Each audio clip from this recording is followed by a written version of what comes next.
Sa video nga na ito ay ibabahagi ko sa inyo ang program na malaki ang maitutulong sa mga fitness journey nyo. At kung interesado kang malaman kung ano ito, ay inaanyayahan ko kayong tapusin ang video na ito.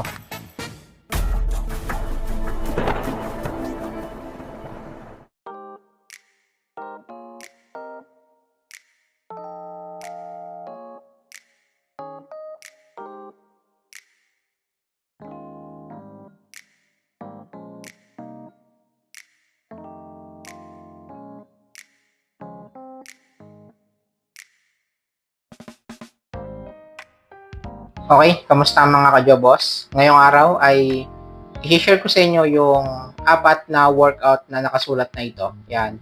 Yung close grip, U up, tapos close grip, U up, and U down combination.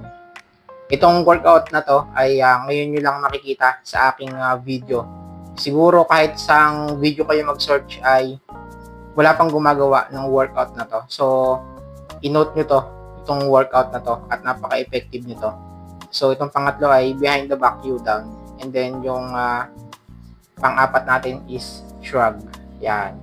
So, apat lang to. And then, gagawin ko siyang 2 rounds. Siyempre, yung buong video ay hindi ko na kukunan. So, papakita ko lang sa inyo kung paano ko ginagawa ang mga workout na to. So, kung ready na kayo, tara, sabay-sabay tayo. Okay, siyempre, unang workout natin yung close grip U up. 4 set, 15 repetition. Yan, siyempre, kita nyo na rin yung mga secondary target muscle niya, chest and bicep. So, let's go na. Ayaw sumulat ng ballpen. Okay, first workout.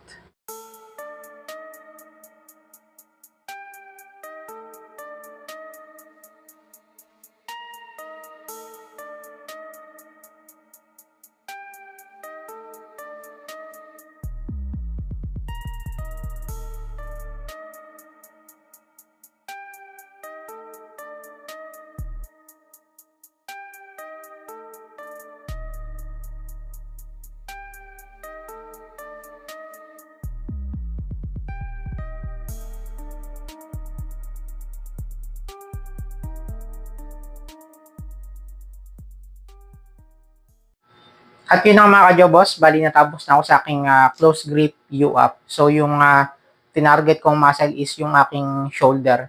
And yung kung nakita nyo sa execution ko ay dahan-dahan lang yung pag bitaw ng power twister. Yan. And then yung pagitan ng power twister ay naka-close. Yan. Talagang halos dumikit na sa aking dibdib. Yan. Ganyan ang form natin and yung execution. Kasi kapag medyo layo na yung power twister sa ating dibdib ay chest na yung tatamaan dito. Yan, more on chest na yan. Pagka close grip is shoulder yung main target niyan. Okay, next workout na tayo. Alright mga ka-jobos, second workout natin is close grip, U up, and U down combination.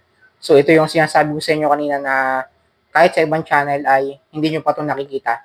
So, sa channel ko pa lang ito, ninyo makikita kapag na-upload ko to. Yan. So, gagawin ko itong 3 set. 12 reps up, 12 reps down. Yan. So, tuloy-tuloy yan walang hintuan. So, yung secondary target muscle niya is forearm natin. Siyempre, yung whole arm target niyan. And then, yung upper mapaharap, mapalikod sa pull sa workout na yan. So, let's go. At yun ang mga ka-jobos, sa workout na to ay 40 kg yung aking gagamitin. Ayan. So, yung kaninang ginawa kong close grip U up is 50 kg yung ginamit ko. Hindi ko lang sa inyo na ipakita. So, ngayon ay 40 kg yung aking gagamitin. So, let's go para makita nyo na yung gagawin kong workout.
At yun na mga ka-jobos, natapos na ako sa ginawa kong close grip, U-up, and U-down combination. So, yun yung kombinasyon na ginagawa ko para talagang solid yung pump sa ating muscle. Yan.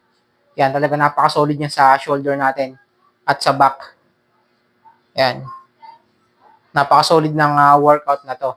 So, pwede nyo itong isama sa inyong mga workout program pagdating sa power twister. So, marirecommend ko sa mga baguhan pa lang na gagawa ng workout na to, siguro sa 10 kg or 20 kg muna yung try nyong gamitin sa ganitong workout. Yan. So, napakahirap ng workout na to kung mabigat na power twister yung gagamitin nyo. Lalo na yung U-down. Yan. Yung U-down na ganyan. So, kung gagamitin nyo is 40 pataas at baguhan pa kayo, ay maaring magwiwigil yung mga braso nyo. Kaya dapat ay 10 or 20 kg muna yung gamitin nyo. Napaka-solid ng ganitong workout.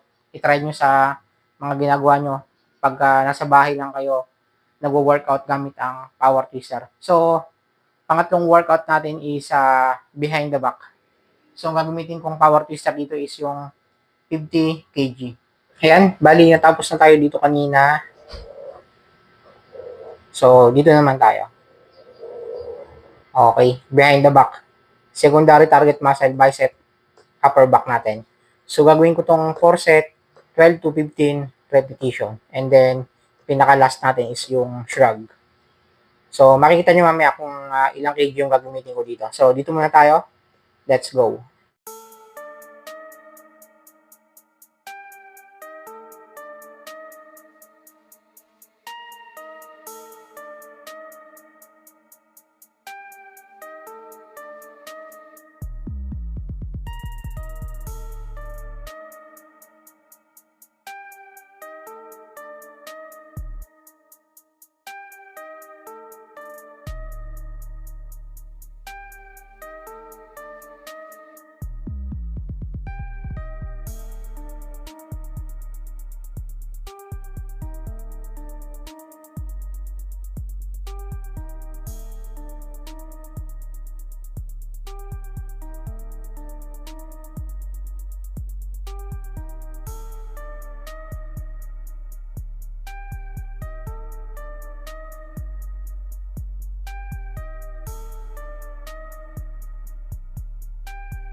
At yun ang mga ka-jobos, natapos na ako sa ginawa kong behind the back gamit yung 40 kg na power twister.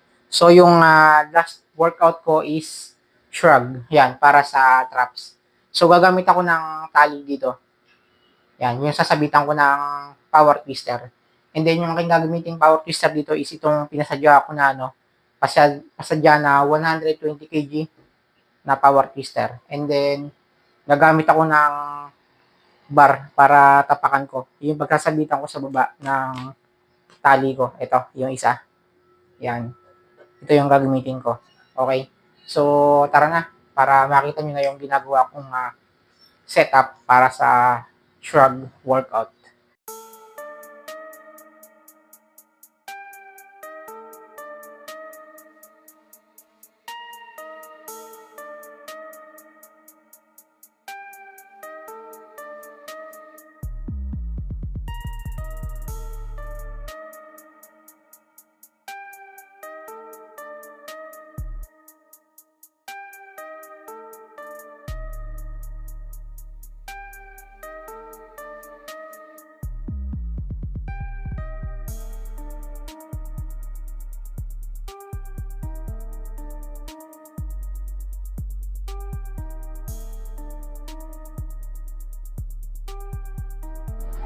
At yun na mga ka-jobos, bali natapos na ako sa ginawa kong workout gamit ang power twister. So sana nakatulong sa inyo yung shinare kong workout para sa araw na to. Yan, pwede nyo itong idagdag sa inyong mga program, sa inyong mga workout program pagdating sa power twister. So maraming salamat sa pagsama sa aking video para sa araw na to. At kita-kits muli tayo sa next upload ko mga ka-jobos. So pahabol po rin sa mga hindi pa nakapag-subscribe dyan ay huwag niyo pong kalimutang suportahan yung aking channel by clicking the subscribe button at isama nyo na rin yung notification bell para kayo yung unang ma-update kapag may mga bago akong post na video gaya nito. So, kita-kits sa next vlog. Lagi po kayong mag-iingat. Peace out.